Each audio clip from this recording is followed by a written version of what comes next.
Hai hai hai, selamat datang lagi di channel Momozi Movie. Di video kali ini, Momo akan merangkum alur cerita film yang berjudul Squid Game. Film ini merupakan episode kedua dari film sebelumnya. Yang belum nonton episode pertamanya bisa klik link di deskripsi ya. Tanpa basa-basi, yuk langsung ke alur ceritanya.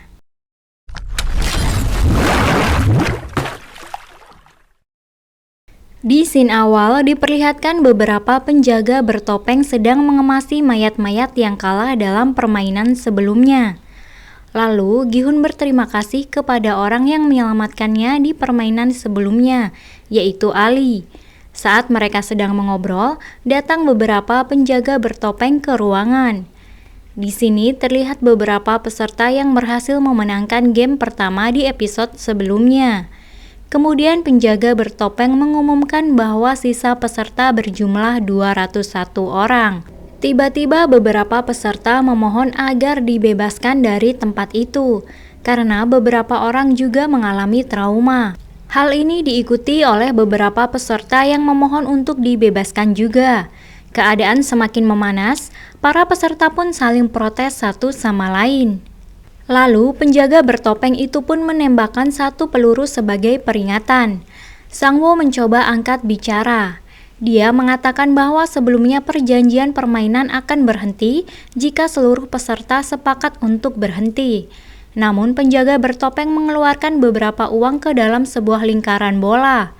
Hal ini disaksikan oleh seluruh peserta. Jelas, hal ini membuat hati seluruh peserta menjadi bimbang dalam mengambil keputusan.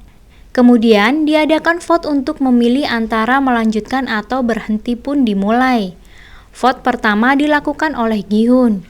Vote hijau sebagai tanda ingin lanjut dan merah untuk berhenti.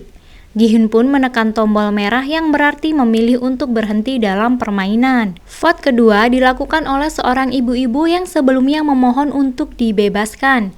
Namun karena godaan uang, ibu tersebut memilih untuk melanjutkan permainan. Gi-hun yang melihatnya nampak kebingungan. Kemudian vote pun berlanjut ke peserta-peserta berikutnya, hingga papan menunjukkan angka 49 untuk hijau dan 50 untuk merah. Namun saat giliran Sangwoo, ternyata dia memilih warna hijau untuk melanjutkan permainan. Lalu terjadi perdebatan antara kedua belah pihak, di mana pihak yang ingin berhenti menganggap mereka yang melanjutkan permainan adalah orang yang tidak waras. Di sisi lain, pihak yang ingin melanjutkan permainan beranggapan bahwa mereka keluar dari tempat tersebut juga sia-sia, karena jika berhenti, maka mereka tidak mendapatkan apa-apa. Keadaan yang memanas membuat penjaga bertopeng turun tangan dan mengatakan bahwa setiap keputusan adalah hasil kesepakatan dari demokrasi. Vote pun kembali berlanjut hingga tersisa beberapa peserta. Peserta terakhir yaitu si kakek. Dia sebagai penentu antara berlanjut atau berhenti. Dan ternyata si kakek memilih untuk berhenti. Dan mereka pun tampak bahagia. Beberapa peserta melakukan protes karena ingin melanjutkan permainan. Dan penjaga bertopeng berkata bahwa mereka masih memiliki kesempatan di lain waktu. Lalu Gi-hun bersama Sabyong diturunkan dari mobil di tengah jalan dengan keadaan telanjang. Dan mereka berdua pun berpisah. Ali dan Sangwoo yang berada di sebuah tempat, mereka pun berkenalan satu sama lain. Sangwoo mengajak Ali pergi ke swalayan terdekat. Saat hendak pulang, Sangwoo memberikan 1000 won kepada Ali agar dia bisa pulang menaiki bus. Ternyata Gi-hun mendatangi kantor polisi. Dia menjelaskan kepada polisi apa yang telah terjadi kepadanya. Namun polisi tidak mempercayainya dan mentertawakannya. Gi-hun pun memberikan sebuah kartu nama yang ia dapatkan dari pria tak dikenal sebelumnya. Lalu polisi menghubungi nomor yang tertera di kartu itu. Saat polisi menelpon, ternyata terhubung ke seorang wanita yang sudah berumah tangga. Gi-hun yang masih tidak percaya mencoba menelpon nomor yang ada di handphonenya, dan benar saja, nomor yang dituju tidak terdaftar. Kemudian seorang detektif polisi bernama Junho melihat kartu aneh milik Gi-hun. Gi-hun pun pulang ke rumahnya. Namun tak ada ibunya di rumah. Saat Gi-hun mencari ibunya, tak sengaja ia bertemu dengan Sangwoo yang sepertinya sedang mengawasi ibunya berjualan. Sang-woo mengatakan bahwa ia terlilit hutang akibat kesalahannya dalam bekerja sama dengan perusahaan besar, dan itulah alasan kenapa ia ingin mengikuti permainan itu. Gi-hun mendatangi rumah sakit yang ternyata ibunya memiliki penyakit diabetes yang sudah sangat parah. Dokter menyarankan agar ibunya mau diobati atau kakinya akan diamputasi. Namun ibunya memilih untuk pulang karena dia tahu keadaan ekonominya yang begitu buruk. Gi-hun pun bersedih dan ia berjanji suatu saat nanti akan membawakan uang untuk ibunya. Detektif Junho sedang mencari kakaknya yang akhir-akhir ini tidak ada kabar. Junho mendatangi apartemen kakaknya. Ia memeriksa barang-barang milik kakaknya. Tak disangka ia menemukan kartu yang sama dengan yang ia temukan di kantor polisi. Junho lalu mencari informasi tentang pemilik kartu aneh tersebut. Sae-byong menemui adiknya.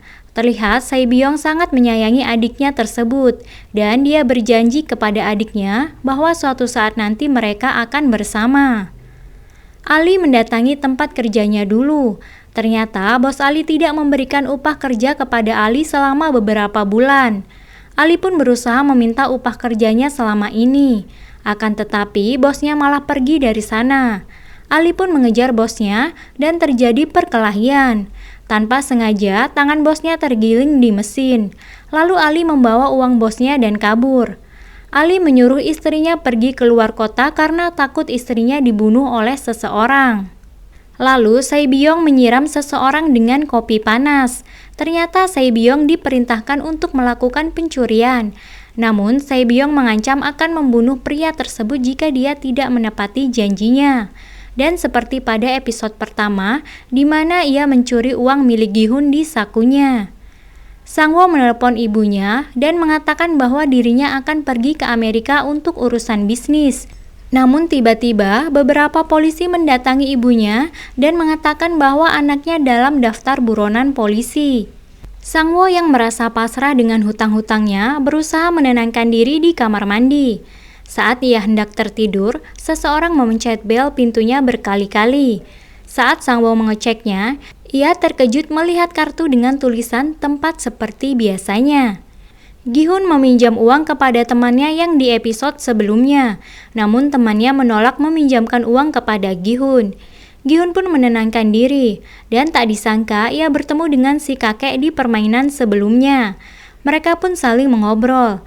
Si kakek mengatakan dirinya akan mengikuti permainan kembali, karena kehidupan di sini dan di permainan tak jauh berbeda. Gi-hun yang mendengarkannya mulai memiliki keinginan untuk mengikuti permainannya lagi. Kemudian diperlihatkan pria bertato di film sebelumnya. Ia bernama Dik-soo. Ternyata dia adalah seorang gangster.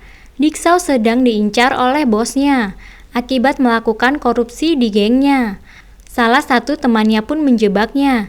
Dengan penuh emosi, Dik-soo pun membunuh temannya tanpa ampun. Lalu ia lari dan terjun ke dalam air. Gi-hun mendatangi mantan istrinya. Ia berniat meminjam uang berobat untuk ibunya. Namun mantan istrinya menolaknya karena Gi-hun sendiri dulu tidak menafkahinya. Lalu suami dari mantan istrinya pulang bersama anak-anaknya. Dan Gi-hun pun pamit. Saat di bawah, suami mantan istrinya mendatangi dan memberikan beberapa uang untuk Gi-hun. Dengan syarat Gi-hun tidak boleh mendekati lagi keluarganya. Gi-hun pun memukul pria itu dan pergi. Saat pulang, Gi-hun ditemui detektif Junho untuk menanyakan tentang permainan aneh yang dialami oleh Gi-hun. Namun Gi-hun memilih mengabaikannya dan mengatakan bahwa sebelumnya ia sedang mabuk. Di depan pintu, Gi-hun menemukan kartu yang terselip di pintunya. Ya, kartu yang tidak asing sebelumnya. Lalu diperlihatkan Gi-hun, Sang-woo, Dik-soo, Sae-byong, Ali, dan si kakek yang sepertinya memutuskan untuk melanjutkan permainan. Dan tiba pada waktunya, beberapa mobil menjemput mereka masing-masing seperti pada episode pertama. Dan lagi-lagi mereka dibius yang membuat mereka tak sadarkan diri. Ternyata detektif Junho mengikuti mobil yang dinaiki Gi-hun. Dan part 2 pun selesai. Tunggu dan nantikan part ketiganya ya. See you, bye-bye.